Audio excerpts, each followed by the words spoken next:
your season and your hopes and your dreams. For me, it's life after K9. Rico gave you linebackers on third down because MSU basically had Bernie Lomax out there. If you're a Michigan fan, you name your own routine. I know David brought up a couple things, but what was the other thing you had? Mike, is very similar to last year where, for me, Michigan State's season was going to be decided when they traveled to Miami. And we all thought that the Hurricanes were just going to roll the Spartans. And the Spartans instead went down there and kind of out Miami. What happens when you go to the West Coast? Because that has not been kind to really any Big Ten team traveling out to California, traveling out to Oregon, or traveling out to Washington. Playing the Huskies at night is going to kind of give me that litmus test for what are we going to be seeing this year. Because how do you handle playing on the road? A team that you should beat, but, you're also going against a time change and history. Can you recreate that magic that you did down in Miami? So that's something that I am concerned about. David, give me some ticket text. We'll go to the callers. My biggest fear is Michigan State's offensive line. I am concerned that they still haven't found what they need to have a good offensive line. I think they have good starters, not great, but they have no depth. No depth. They're a year away from getting depth. It's just, it takes time. It's really hard to do. Says, this one's easy. I'm terrified C.J. Stroud will jail sex us in East Lansing like Barrett did in 14. Oh, my. Wow. MSU's passing game is as bad as last year, making it impossible to even come close to competing for the division. I think they mean the defensive passing game. I don't think they mean offensive. Right, I was about to say Peyton Thorne set the Spartan record for touchdowns. John in Auburn Hills, good afternoon, guys. I'm a Penn State fan. Oh, we don't want to hear from you. I'll stop reading. No, stop that. James Franklin, he's going to wake up and James Franklin will still be his coach. So the things I'm concerned and scared about are 6-year senior Sean Clifford, James Franklin, the O-line, and exhausted defense. How did I know Franklin was in there? Yeah, it's crazy how they're fearful of their coach. David, because honestly, I'll say this in case he's listening, but allegedly it seems like he has money on the game. Like James, why did you make that decision? He's horrible. Your wide receiver, Dotson is tearing up the worst secondary and foot. How about we run the ball?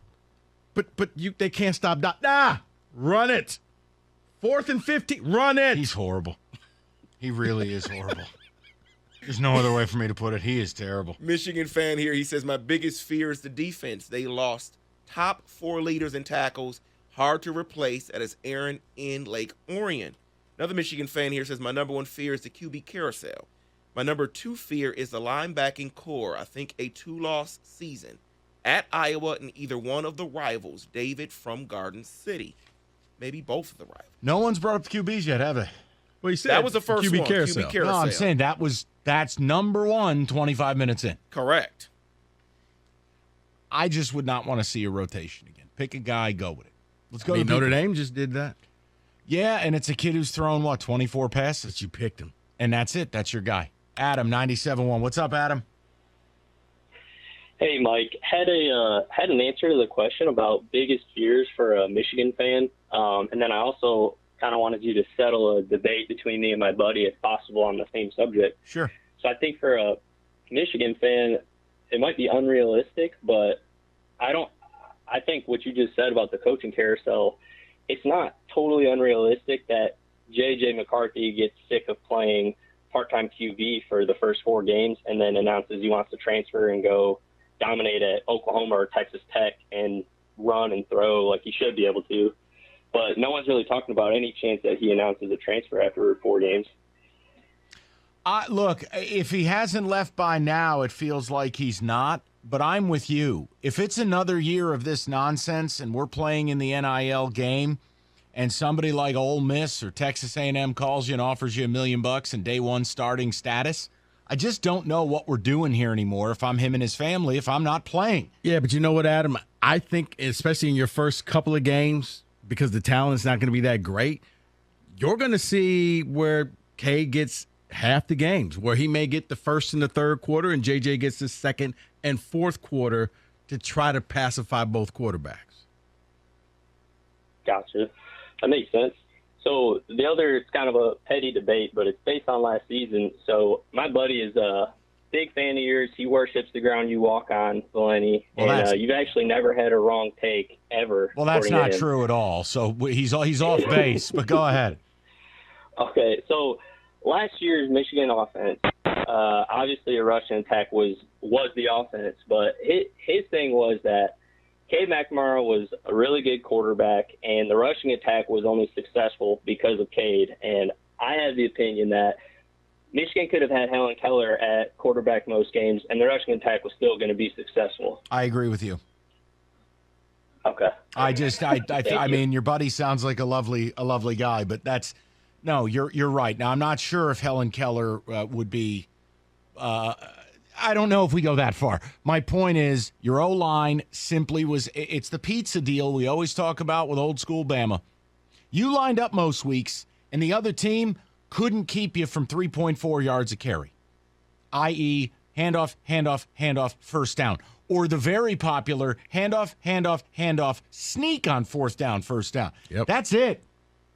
I mean, and then occasionally throw in a play action once you see that they've now committed to the run. Yeah, but it worked. It worked for Michigan. It took them all the way to the college football playoffs. I just think that it would be a detriment to all the athletes you have on your offense to run that back the same way. Go to Danny, Port Huron. What's up, D? What's going on, Mike and Rico? How you guys doing today? Hey, Danny. All right, so my biggest fear as a Michigan fan has always been, every single year, Jim Harbaugh and his coaches. Like last year you had Gaddis. He's gone. So now I'm fearful that they're going to go back to that Bo Schembechler, 3.0 version where he's going to run, pass when he only needs to the tight ends, and maybe throw a long bomb once a game. You know, like I was there when he played against Army and almost blew that game. I've been to so many games where I want to wring his neck because he's got a very good offense this year, and I feel like he's going to just close it all in and keep these super talented people from actually exploding out there and being high scoring. It's legitimate. I mean, the problem is what Rico just said. You're coming off a season where you didn't do any of the things you wanted them to do, and they still made the playoff. Now, right. I think if you plan on getting back, I think if you plan on being a regular there, and then if you plan on, in the words of Kenny Cott, not having a pillow fight, yes, they're going to have to do the things you're talking about because the game has simply changed. Yes. Yeah, because I think they're going to have to learn from the Georgia game to say, okay, this is what big boy football really looks like. We tried to run the ball against Georgia, and Jordan Davis said, that's not going to work. Exactly. But I think the other thing that they did have last year, obviously, you had 3 top-level defensive players. I mean, you had 2 on the bookends, and you had Daxton Hill. Yeah. And, I mean, those 3 players right there would allow you to make mistakes even on offense compared to, like look at what they did with Penn State. They had Penn State had the ball, on the 20-yard line with a couple minutes to go, didn't score a touchdown because the defense held them out of the end zone, and you went down and scored a touchdown. How about early in that game where you bowed up, kept him out of the end zone, and then James Franklin lost his mind and did a fake field goal? And then tried it again. Yes. Yeah, I know. The first one worked. Yeah, no, but I mean, no, Danny, it's a great point. But I think your fear, I think a lot of Michigan fans